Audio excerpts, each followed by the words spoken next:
خداوند یسوع مسیح کے عظیم جلالی اور فتح مند نام میں آپ سب کی سلامتی ہو۔ میرا نام پاسٹر سیموئل ایمینول ہے اور میرا تعلق Saving Grace Baptist Church Drigh road سے ہے۔ میں خداوند کا نہایت شکر گزار ہوں کہ اس نے مجھے آج یہ موقع بخشا کہ میں خداوند کے زندہ کلام میں سے آپ کے سامنے کلام کی سچائیاں پیش کر سکوں، اور میں گریس نیٹ ورک ٹیلی ویژن کا نہایت شکر گزار ہوں، ان کی انتظامیہ کا، کہ ان کے وسیلہ سے مجھے خدا نے یہ موقع عطا کیا ہے کہ میں خدا کے کلام کو آپ کے سامنے رکھ سکوں۔ جیسا کہ آپ سب جانتے ہیں کہ کرسمس کا سیزن ہے، تو آج ہم خدا کے کلام میں سے یسوع مسیح کی پیدائش کے حوالہ سے پڑھیں گے، اور نئے عہد نامہ میں متی کی انجیل میں سے ہم آج کا حوالہ جو ہے وہ پڑھیں گے۔ اس سے پیشتر کہ ہم حوالہ پڑھیں، میں متی کی انجیل کے حوالے سے آپ کو کچھ تعارف بیان کرنا چاہوں گا کہ متی کی انجیل جو ہے وہ نئے عہد نامہ کی پہلی کتاب ہے۔ حالانکہ یہ کتاب مرکز کی انجیل سے پہلے نہیں بلکہ بعد میں لکھی گئی تھی، اور ان چاروں اناجیل کی تحریریں جو ہیں وہ نئے عہد نامہ کی دوسری تحریروں سے بعد میں لکھی گئیں، لیکن انہیں موضوع طور پر فہرست کے آغاز میں رکھا گیا، اور اس کی وجہ یہ تھی کہ اس کا موضوع جو ہے وہ خداوند یسوع مسیح ہے، اور اسی مرکز کے تحت نئے عہد نامہ کی باقی کتابیں بھی جو ہیں وہ تحریر کی گئیں، اور ان چاروں اناجیل میں یسوع مسیح کی زندگی اور خدمت کے حالات درج ہیں، اور یوحنا رسول اپنی تحریر میں اس کا مقصد بڑے واضح انداز میں بیان کرتا ہے، جو کہ اس نے یوحنا 20:31 میں یوں لکھا ہے: یہ اس لیے لکھے گئے کہ تم ایمان لاؤ کہ یسوع ہی خدا کا بیٹا مسیح ہے، اور ایمان لا کر اس کے نام سے زندگی پاؤ۔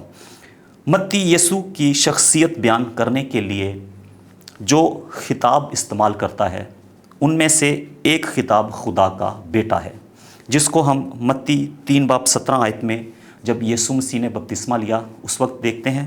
اس کے علاوہ یسوع مسیح جب ابلیس سے آزمایا گیا تو متی 4:3 اور متی 4:6 میں اس کا ذکر ملتا ہے، اور اس کے علاوہ یسوع مسیح کا جب پطرس نے اقرار کیا تو اس وقت متی 16:16 میں اس چیز کا ہمیں ذکر ملتا ہے۔ اس کے علاوہ جب یسوع مسیح صلیب پر تھے تو صوبیدار اور اس کے ساتھیوں نے اس لقب کو استعمال کیا، اس خطاب کو استعمال کیا، جس کا ریفرنس ہمیں متی 27:54 میں ملتا ہے۔ تو آئیں ہم اپنے حوالہ کو پڑھتے ہیں، جو کہ متی پہلا باب اس کی 18 سے 21 ہے۔ یہاں پر یوں مرقوم ہے: اب یسوع مسیح کی پیدائش اس طرح ہوئی کہ جب اس کی ماں مریم کی منگنی یوسف کے ساتھ ہو گئی تو ان کے اکٹھے ہونے سے پہلے وہ روح القدس کی قدرت سے حاملہ پائی گئی۔ پس اس کے شوہر یوسف نے، جو راست باز تھا اور اسے بدنام کرنا نہیں چاہتا تھا، اسے چپکے سے چھوڑ دینے کا ارادہ کیا۔ وہ ان باتوں کو سوچ ہی رہا تھا کہ خداوند کے فرشتے نے اسے خواب میں دکھائی دے کر کہا: اے یوسف ابن داؤد، اپنی بیوی مریم کو اپنے ہاں لے آنے سے نہ ڈر، کیونکہ جو اس کے پیٹ میں ہے وہ روح القدس کی قدرت سے ہے۔ اس کے بیٹا ہوگا، اور تو اس کا نام یسوع رکھنا، کیونکہ وہی اپنے لوگوں کو ان کے گناہوں سے نجات دے گا۔ پہلی صدی میں یہودی معاشرے میں منگنی جو ہے یا شادی کے لیے رشتے کا طے ہونا جو تھا وہ ایک قانونی معاہدے کی طرح ہوتا تھا، اور اس رشتے کو توڑنے کے لیے بھی طلاق دینے کی ضرورت ہوتی تھی۔ اس لیے مریم کے منگیتر یوسف کو اس کا شوہر کہا گیا ہے۔ منگنی کے دوران کسی بھی قسم کی بے وفائی کو زناکاری سمجھا جاتا تھا، لیکن ہم پڑھتے ہیں کہ مریم حاملہ پائی گئی، مطلب اس کا حاملہ ہونا جو ہے وہ واضح ہو گیا، اور ہمیں کہیں ایسا کوئی اشارہ نہیں ملتا کہ مریم نے اپنے حالات کو چھپانے کی کوئی کوشش کی ہو۔ اور متی پہلا باب 18 میں ہم دیکھتے ہیں کہ وہاں پہ لکھا ہے کہ روح القدس کی قدرت سے۔ یہ الفاظ وضاحت کرتے ہیں کہ مریم روح القدس کی قدرت سے معجزانہ طور پر حاملہ ہوئی۔ یوسف چونکہ ایک راست باز اور شریعت پر عمل کرنے والا شخص تھا، اس لیے وہ مریم کو بدنام کرنا نہیں چاہتا تھا۔ اس لیے اس نے فیصلہ کیا کہ وہ مریم کو علانیہ ملامت نہیں کرے گا بلکہ خاموشی سے اسے چھوڑ دے گا۔ اس لیے اس نے سوچا کہ وہ فیصلہ شریعت کے مطابق کرے گا مگر ترس کے جذبات کے ساتھ۔ ہمارے آج کے معاشرے میں بھی کسی لڑکی کے لیے شادی سے پہلے حاملہ ہونا بدنامی کا باعث ہے۔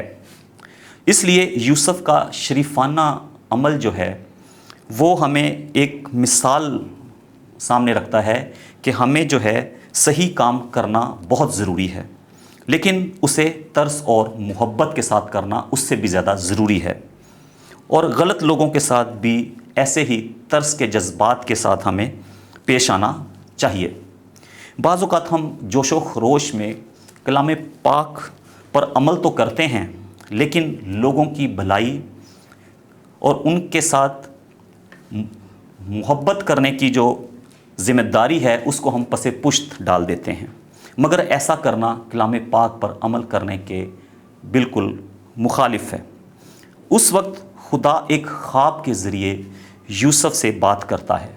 پرانے عہد نامہ میں خدا نے بہت سے لوگوں سے خواب میں باتیں کی، جن میں ہمیں پیدائش 28 باب اس کی 12 سے 15 آیت کی مثال ملتی ہے کہ یعقوب جب بیر صبا سے ہاران کی طرف جا رہا تھا تو وہ رات کے وقت میدان میں سویا، اور اس نے وہاں خواب میں ایک لمبی سیڑھی دیکھی جو زمین سے آسمان کی طرف بلند تھی، اور اس کے اوپر فرشتے آ جا رہے تھے، اور خدا نے اسے کہا کہ میں یہ زمین تجھے دوں گا۔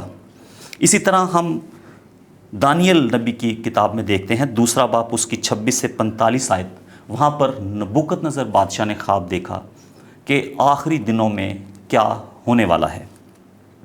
اسی طرح نئے عہد نامہ میں لوکا کی انجیل میں پہلا باب اس کی 19 اور 26 آیت میں خداوند کا فرشتہ جبرائیل جو ہے وہ مقدسہ مریم اور زکریا کے پاس خدا کے پیغامات لے کر آتا ہے۔ مریم کے حمل کی خبر کی وجہ سے وہ پریشان تھا، اور اس کے متعلق سوچتے ہوئے وہ سو جاتا ہے کہ اس کا مستقبل کیا ہوگا۔ یوسف خدا کا ایک فرشتہ کو بیچ کر خواب میں یوسف سے مخاطب ہوتا ہے۔ وہاں پہ لکھا ہے، آئے یوسف ابن داؤد۔ یوسف کا نسب نامہ دیکھا جائے تو وہ داؤد کے نسب نامہ سے تھا۔ اس خطاب سے وہ یوسف کی توجہ اس بات کی طرف ظاہر کرنا چاہتا تھا کہ خدا نے اسے ایک خاص ذمہ داری نبھانے کے لیے چنا ہے۔ مریم کا حاملہ ہونا روح القدس کے معجزانہ عمل کا نتیجہ ہے جو رب کی طاقت کو ظاہر کرتا ہے۔ لوکا پہلا باب 35 آیت میں لکھا ہے، اور فرشتہ نے جواب میں اس سے کہا کہ روح القدس تجھ پر نازل ہوگا، اور خدا تعالیٰ کی قدرت تجھ پر سایہ ڈالے گی، اور اس سبب سے وہ مولود مقدس خدا کا بیٹا کہلائے گا۔ یوسف کو مریم اور اس کے بچے کا ساتھ دینے کے لیے بلایا گیا، اور اس بچے کا نام یسوع رکھا جانا تھا۔ اس دور میں یسوع کا نام جو تھا وہ عام تھا، اور یہ نام دینے کی الہی وجہ یہ تھی کہ وہی اپنے لوگوں کو ان کے گناہوں سے بچائے گا۔ یہ ایک عبرانی نام یشوع کی یونانی شکل ہے، جس کا مطلب ہے یہوہ نجات دیتا ہے یا یہوہ بچاتا ہے۔ اور اعمال 4 باب 12 آیت میں پولس رسول بھی لکھتے ہیں کہ اور کسی دوسرے کے وسیلہ سے نجات نہیں، کیونکہ آسمان کے تلے آدمیوں کو کوئی دوسرا نام نہیں بخشا گیا جس کے وسیلہ سے ہم نجات پا سکیں۔ فرشتہ نے یسوع کے کام کو مختصراً بیان کیا کہ وہ ایک نجات دہندہ کے طور پر لوگوں کو ان کے گناہوں سے بچانے کے لیے آئے گا، اور یسوع کے کام کی تفصیل ہمیں یاد دلاتی ہے کہ یسوع ہم سے ہمارے گناہ میں ملتا ہے، لیکن اس کا مقصد ہمیں گناہ سے بچانا ہے۔ وہ پہلے ہمیں گناہ کی سزا سے، پھر گناہ کی طاقت سے، اور آخر میں گناہ کی موجودگی سے بچاتا ہے، اور گناہوں سے بچانے کے لیے اس کا اس دنیا میں آنا ضروری تھا۔ ہم اس مہینے کیا منا رہے ہیں؟ دنیا اس مہینے 2024 سال میں اس بچے کی پیدائش کا جشن منانے جا رہی ہے جو کہ آج سے 2024 سال پہلے پیدا ہوا تھا۔ ہم مختلف روایات کو اپنائے ہوئے ہیں، رسم و رواج کو اپنائے ہوئے ہیں، چرچز میں مختلف پروگرامز ہوتے ہیں جس میں ہم یسوع مسیح کی پیدائش کے حوالے سے مختلف پروگرامز دیکھتے ہیں اور جشن کی تیاریاں کرتے ہیں، اور اس کے نام کا مشن جو ہے وہ اس کے نام میں ہی موجود ہے کہ وہ اپنے لوگوں کو ان کے گناہوں سے بچانے کے لیے آیا ہے۔ اب گناہ کیا ہے؟ گناہ خدا کی نافرمانی ہے، اس کے حکموں کی عدولی ہے۔ جب ہم خدا کے حکموں سے منحرف ہو جاتے ہیں تو ہم گناہ کی حالت میں ہوتے ہیں، اور ہم سب جانتے ہیں کہ گناہ ایک عالمگیر بیماری ہے جو ہر ایک انسان کو لاحق ہے۔ بائبل مقدس میں اس بیماری کے بارے میں مختلف حوالہ جات درج ہیں۔ رومیو 3 باب اس کی 23 آیت میں پولس رسول کہتے ہیں، اس لیے کہ سب نے گناہ کیا اور خدا کے جلال سے محروم ہیں۔ اور میکا 7 باب اس کی 2 آیت میں لکھا ہے، دیندار آدمی دنیا سے جاتے رہے، لوگوں میں کوئی راست باز نہیں۔ اور پہلا یوحنا 1 باب اس کی 8 آیت میں لکھا ہے، اگر ہم کہیں کہ ہم بے گناہ ہیں تو اپنے آپ کو فریب دیتے ہیں اور ہم میں سچائی نہیں۔ گناہ کا اثر یا نتیجہ جو ہے وہ موت ہے، اور رومیو 6 باب 23 آیت کے پہلا حصہ میں لکھا ہے، کیونکہ گناہ کی مزدوری موت ہے۔ یہاں پر روحانی موت کی بات ہو رہی ہے، جسمانی موت کی نہیں، کیونکہ ہم سب جانتے ہیں کہ جو اس دنیا میں جاندار آیا ہے اسے اس جسمانی موت کا مزہ چکھنا ضرور ہے۔ اس لیے یسوع مسیح اپنے لوگوں کو بچانے آیا، چرنی میں پڑا وہ بچہ اس دنیا کا نجات دہندہ بنا، اور جو لوگ اس کی پیدائش کا جشن اس وقت منا رہے تھے، اس کو دیکھنے کے لیے آئے تھے، وہ اس کے بارے میں بہت کم جانتے تھے، جبکہ وہ چھوٹا بچہ دنیا کا خالق تھا۔ یوحنا 1 باب 10 آیت میں لکھا ہے، وہ دنیا میں تھا اور دنیا اس کے وسیلہ سے پیدا ہوئی اور دنیا نے اسے نہ پہچانا۔ اور یوحنا 1 باب اس کی پہلی آیت میں لکھا ہے کہ ابتدا میں کلام تھا اور کلام خدا کے ساتھ تھا اور کلام خدا تھا۔ یسوع مسیح ہمیں گناہوں سے کیسے بچاتے ہیں؟ ہمارے تمام گناہوں کا قصور اپنے اوپر لے کر، ہماری خاطر اپنی جان دے کر۔ اور یسایہ نبی کا صحیفہ اس کا 53 باب اس کی 6 آیت میں لکھا ہے، ہم سب بھیڑوں کی مانند بھٹک گئے، ہم میں سے ہر ایک اپنی راہ کو پھرا، پر خداوند نے ہم سب کی بد کرداری اس پر لاد دی۔ اور دوسرا کرنتھیوں اس کا 5 باب 21 آیت میں لکھا ہے، جو گناہ سے واقف نہ تھا اسی کو اس نے ہمارے واسطے گناہ ٹھہرایا، تاکہ ہم اس میں ہو کر خدا کی راست بازی ہو جائیں۔ خداوند یسوع مسیح اس دنیا میں کیوں آئے؟ وہ ایک بادشاہی قائم کرنے آئے، جیسا کہ یوحنا 18 باب 17 آیت میں لکھا ہے کہ جب پلاطوس نے اس سے کہا، کیا تو بادشاہ ہے؟ یسوع نے جواب دیا، تو خود کہتا ہے کہ میں بادشاہ ہوں۔ میں اس لیے پیدا ہوا اور اس واسطے دنیا میں آیا ہوں کہ حق پر گواہی دوں، جو کوئی حقانی ہے میری آواز سنتا ہے۔ یسوع مسیح نے اپنی بادشاہی کی برکات جو ہیں ان کا اعلان کیا، جو کہ ہمیں متی 5 باب اس کی 1 سے 12 آیات میں خداوند یسوع مسیح کے پہاڑی واز میں مبارک بادیوں کی صورت میں نظر آتی ہیں۔ مبارک بادیوں کے ذریعے خداوند یسوع مسیح اپنی بادشاہی کا جو ہے ایک نمونہ ظاہر کرتے ہیں، اور مبارک بادی پہلی جو ہے وہ ہے کہ مبارک ہے وہ جو دل کے غریب ہیں، آسمان کی بادشاہی انہی کی ہے۔ مبارک ہیں وہ جو غمگین ہیں، کیونکہ وہ تسلی پائیں گے۔ مبارک ہیں وہ جو حلیم ہیں، کیونکہ وہ زمین کے وارث ہوں گے۔ مبارک ہیں وہ جو راست بازی کے بھوکے اور پیاسے ہیں، کیونکہ وہ آسودہ ہوں گے۔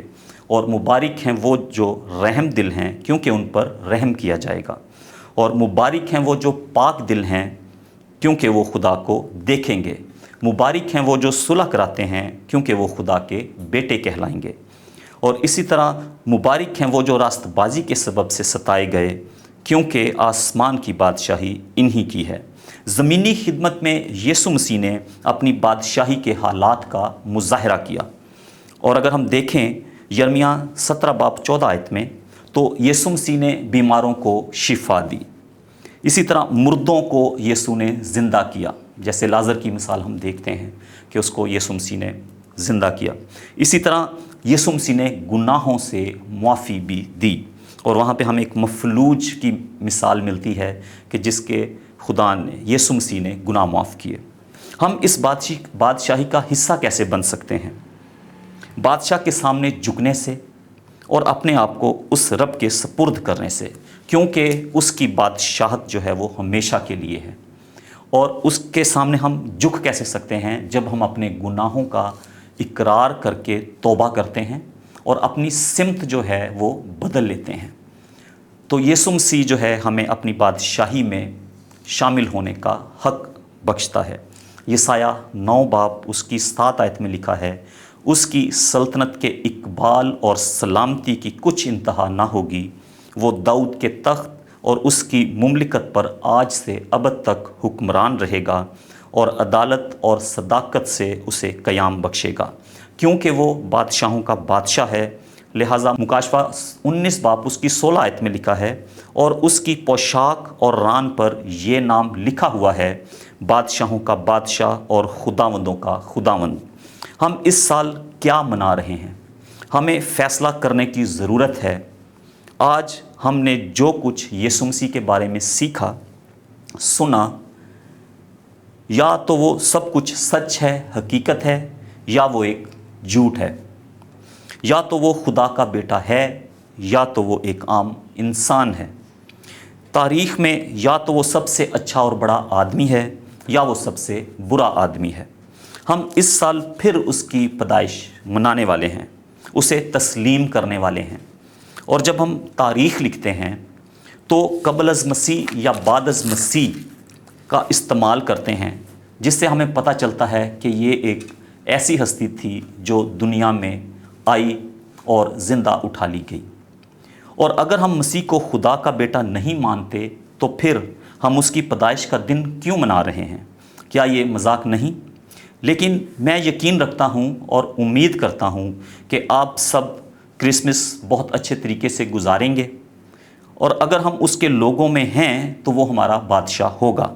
میں تو اپنے بادشاہ کی آمد کے جشن کے لیے تیار ہوں، جو ان تمام لوگوں کے نجات دہندہ ہیں جو اس پر ایمان رکھتے ہیں۔